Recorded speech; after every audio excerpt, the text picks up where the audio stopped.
Dear student, welcome back to Aryan classes. Aryan ક્લાસીસમાં મારા દરેક વાલા વિદ્યાર્થીઓનું હાર્દિક સ્વાગત કરું છું.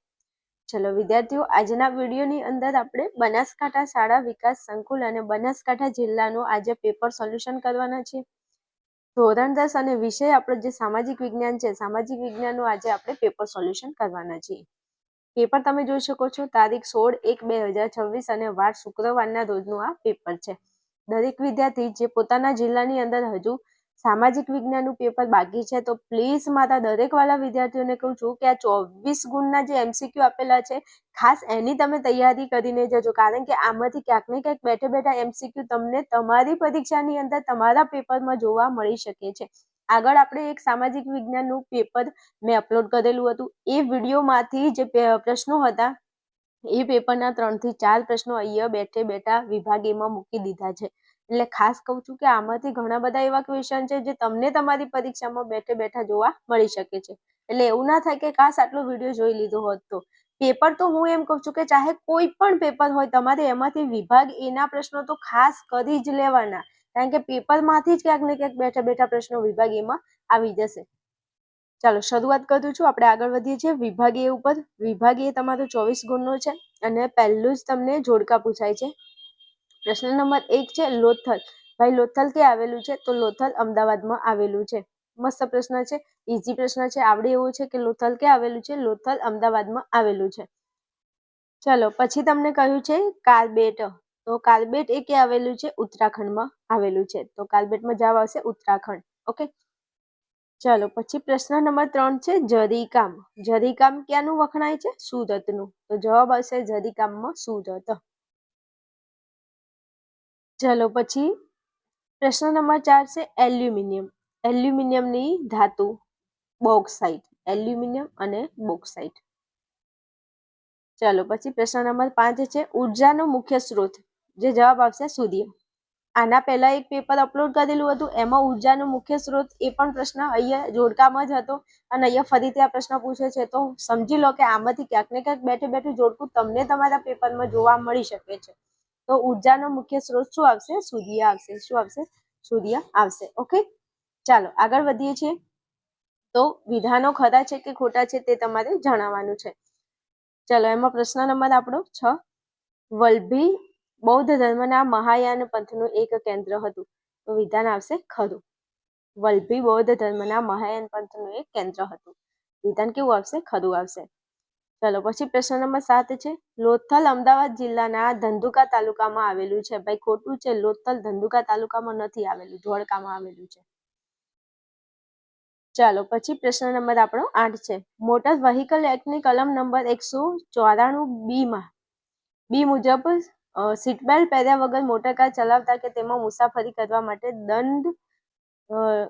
દંડ શકે છે, એટલે દંડ થઈ શકે છે. તો વિધાન કેવું છે? ખરું છે.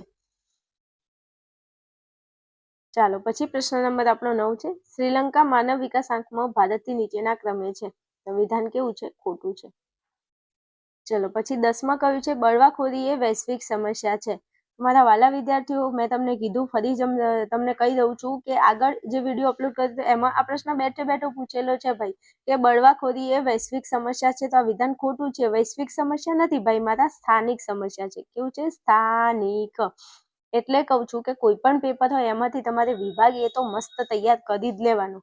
એમાંથી ક્યાંક ને ક્યાંક તમને 4 થી 5 પ્રશ્નો બેઠે બેઠા તમારા પેપરમાં જોવા મળી શકે છે. રાઈટ? તો આ બીજો પ્રશ્ન પૂછેલો છે જે આગળના પેપરમાં હતો. એટલે કહું છું વારંવાર તમારા જિલ્લામાં પેપર બાકી હોય તો પ્લીઝ આનામાંથી 24 પ્રશ્નો વ્યવસ્થિત તૈયાર કરીને જજો. રેડી? ચાલો આગળ વધવું છે.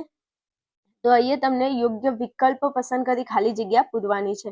પ્રશ્ન નંબર આપણો 11 છે પ્રાચીન ભારતના જ્યોતિધરોએ સમગ્ર દેશને ખાલી જગ્યા એવું વિશાળ નામ આપેલું છે. તો કયું નામ આપ્યું હતું? ભારતવર્ષ. આપણા ભારતના જ્યોતિધરોએ સમગ્ર દેશને, આખા દેશને શું નામ આપ્યું હતું? ભારતવર્ષ નામ આપ્યું હતું. રાઈટ? ચલો પછી આગળ વધીએ તો પ્રશ્ન નંબર આપણો 12 છે ઈસવીસન ખાલી જગ્યામાં વન્યજીવોને લગતો કાયદો અમલમાં આવ્યો છે. આ પ્રશ્ન મોસ્ટ આઈએમપી છે ભાઈ. વારંવાર આ પ્રશ્ન પૂછાય છે. એટલે 1000% પ્રશ્ન મોસ્ટ આઈએમપી છે. એટલે પ્લીઝ તૈયાર કરી લેજો. વારંવાર MCQ ખરા ખોટા ખાલી જગ્યામાં આ પ્રશ્ન પૂછાય જ છે કે ઈસવીસન ખાલી જગ્યામાં વન્યજીવોને લગતો કાયદો અમલમાં આવ્યો છે? તો જવાબ આવશે 1972માં. 1972. ચલો પછી પ્રશ્ન નંબર 13 છે. પૃથ્વીના ખાલી જગ્યા ભાગમાં પાણી છે. આ પણ પ્રશ્ન આગળ પેપર અપલોડ કર્યું હતું, એમાં છે બેઠે બેઠો MCQ છે, એટલા માટે ખાલી જગ્યા પૂછેલી છે બેઠે બેઠી, એટલા માટે ફરી એકવાર તમને યાદ કરાવી દઉં છું કે 24 પ્રશ્નો વ્યવસ્થિત તૈયાર કરી લેજો. પૃથ્વીના ખાલી જગ્યા ભાગમાં કેટલા ટકા પાણી છે ભાઈ? તો જવાબ આવશે 71%. પૃથ્વીના 71% ભાગમાં પાણી છે. જવાબ આવશે 71%. વારંવાર પૂછાજો, નજરઅંદાજ ના કરતા તૈયાર કરી લેજો. ચલો પછી 14માં કીધું છે કે સ્વતંત્રતા પછી ભારતમાં સ્પષ્ટ વાવેતર ક્ષેત્રના લગભગ ખાલી જગ્યા ટકા ભાગમાં સિંચાઈ થાય છે. કેટલા ટકા ભાગમાં સિંચાઈ થાય છે સ્વતંત્રતા પછી? તો જવાબ આવશે 38%. કેટલા? 38% ભાગમાં સિંચાઈ થાય છે. ચલો પછી આગળ વધીએ. 15માં કહ્યું છે રેલ માર્ગમાં વિશ્વમાં ભારતનું સ્થાન ખાલી જગ્યા છે. તો રેલ માર્ગમાં વિશ્વમાં ભારતનું સ્થાન કેટલામું છે ભાઈ? બીજું છે. કયા નંબરનું સ્થાન છે? બીજું. બીજા નંબરનું સ્થાન છે. ચલો ત્યાંથી આગળ વધીએ છીએ આપણે. તો નીચે આપેલા વિકલ્પોમાંથી સાચો વિકલ્પ શોધીને લખવાનો છે. ચલો પ્રશ્ન નંબર 16 છે. અમને ચારે દિશાઓમાંથી સારા અને શુભ વિચારો પ્રાપ્ત થાવ. આ સંદેશ ખાલી જગ્યામાં આપેલો છે. 1000% મોસ્ટ આઈમ્પી ક્વેશ્ચન છે, તૈયાર કરી લેજો, વારંવાર પૂછાય છે. અમને ચારે દિશાઓમાંથી સારા અને શુભ વિચારો પ્રાપ્ત થાવ, આ સંદેશ ખાલી જગ્યામાં આપ્યો છે.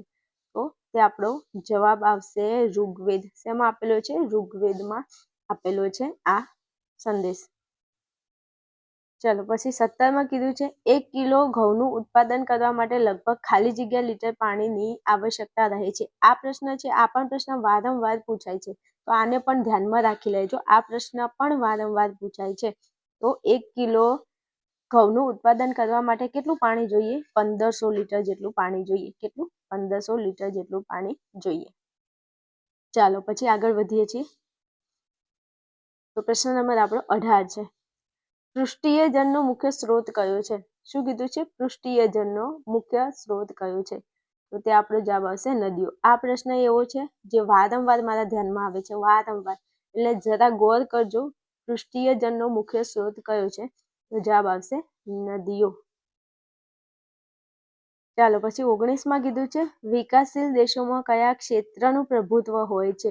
વિકાસશીલ દેશોમાં કયા ક્ષેત્રનું પ્રભુત્વ હોય છે? તો વિકાસશીલ દેશોમાં પ્રાથમિક ક્ષેત્રનું પ્રભુત્વ હોય છે. કયા? પ્રાથમિક ક્ષેત્રનું પ્રભુત્વ હોય છે. ચાલો પછી પ્રશ્ન નંબર આપણો 20 છે. ભારે વાહન ચલાવવાનું લાયસન્સ કેટલા વર્ષની ઉંમરે પૂર્ણ થયા બાદ મળી શકે છે? જો તમારે ભારે વાહન ચલાવવું હોય તો 20 વર્ષની તમારી ઉંમર જોઈએ, પણ અહીંયા ઓપ્શનમાં નથી 20 વર્ષ અહીંયા કરેલું છે, તો અહીંયા આપણે 20 લખીશું. અને કદાચ જો ઓપ્શનમાં 20 ના હોય તો તમે 21 કરી શકો છો, પણ અહીંયા સુધરાયું છે અને 20 કરાવ્યું છે, તો તમે 20 લખી શકો છો. રેડી? ચાલો આગળ વધીશું. મારા દરેક વાલા વિદ્યાર્થીઓ જે ધોરણ 10માં અભ્યાસ કરે છે, ચેનલ ઉપર નવા છે તો જરા ચેનલને સબસ્ક્રાઇબ કરી લેજો, કારણ કે બીજી પરીક્ષાને લગતા કોઈ પણ તમારો જે પણ વિષય છે એના પેપર સોલ્યુશન તમને આપણી ચેનલમાંથી મળી જવાના છે, એટલે જરા ચેનલને સબસ્ક્રાઇબ કરી લેજો. ચલો પછી તમને કીધું છે પ્રશ્નોના તમારે એક વાક્યમાં જવાબ આપવાના છે. પ્રશ્ન નંબર આપણો 21 છે. ગુજરાતનું સૌથી મોટું બંદર કયું છે? તો ગુજરાતનું સૌથી મોટું બંદર છે કંડલા બંદર. કયું બંદર? કંડલા બંદર. ચલો પછી 22માં કીધું છે ગુજરાતનું ઓટોમેટિક લોક ગેટ ધરાવતું બંદર કયું છે? ગુજરાતની અંદર ઓટોમેટિક લોક ગેટ ધરાવતું બંદર કયું છે? તો જવાબ આવશે ભાવનગર બંદર. ભાવનગર જિલ્લો છે ને ભાવનગર એ બંદરનું નામ પણ છે, તો ભાવનગર બંદર જવાબમાં આવશે. ગુજરાતનું સૌથી મોટું બંદર કહે તો કંડલા બંદર. ગુજરાતનું ઓટોમેટિક લોક ગેટ ધરાવતું કહે તો ભાવનગર. રેડી? ચલો પછી 23માં કીધું છે કે એક માળી પોતાના શોખ માટે ફૂલ છોડ ઉછેરે છે, તો તે કઈ પ્રવૃત્તિ કહેવાય? તો એ બિન આર્થિક પ્રવૃત્તિ કહેવાય. કઈ પ્રવૃત્તિ? બિન આર્થિક. કેમ? તો એટલા માટે બિન આર્થિક કીધું છે કે પોતાના શોખ માટે હા, એમ કીધું હોય કે પોતાનું ભરણ પોષણ કરવા માટે, તો એને આર્થિક પ્રવૃત્તિ કહેવાય, કારણ કે પૈસા કમાવા માટે કામ કરે છે. પણ આ તો પોતાના શોખ માટે ફૂલ છોડને ઉછેરે છે, પૈસા કમાવા માટે નથી ઉછેર કરતો, તો એને આપણે કહીશું બિન આર્થિક પ્રવૃત્તિ. રેડી? ચલો પછી 24માં કીધું છે પ્રાથમિક ક્ષેત્રમાં કઈ કઈ સેવાઓનો સમાવેશ થાય છે.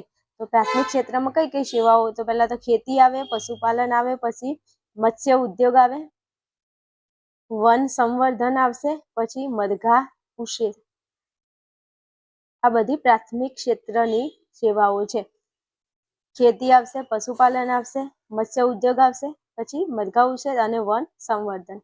ઓકે, ચાલો અહીંયા આપણો વિભાગ એ પૂરો થાય છે. વિભાગ બી ના પ્રશ્નો તમે અહીં જોઈ શકો છો. સરસ એવા પ્રશ્નો પૂછેલા છે. દ્રવિડ વિશે તો પૂછાય છે, દ્રવિડ તો તમે તૈયાર કરી લેજો.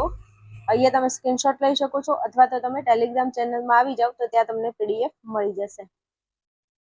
ચલો પ્રશ્નો તમે જોઈ શકો છો. અહીંયા આપણો વિભાગ સી આપેલો છે. સી ના પ્રશ્નો છે સરસ મજાના. આઈ હોપ તમારું પેપર સારું ગયું હશે. વિભાગ ડી ના પ્રશ્નો છે, તમે જોઈ લો ફટાફટ, સ્ક્રીનશોટ લઈ શકો છો, અને PDF જોતી હોય તો તમે ટેલિગ્રામમાં આવી જાઓ. ઓકે, ચાલો વિડીયોને અહીંયા રાખું છું. મળીએ આપણે નેક્સ્ટ વિડીયોમાં. ફટાફટ આવી જજો.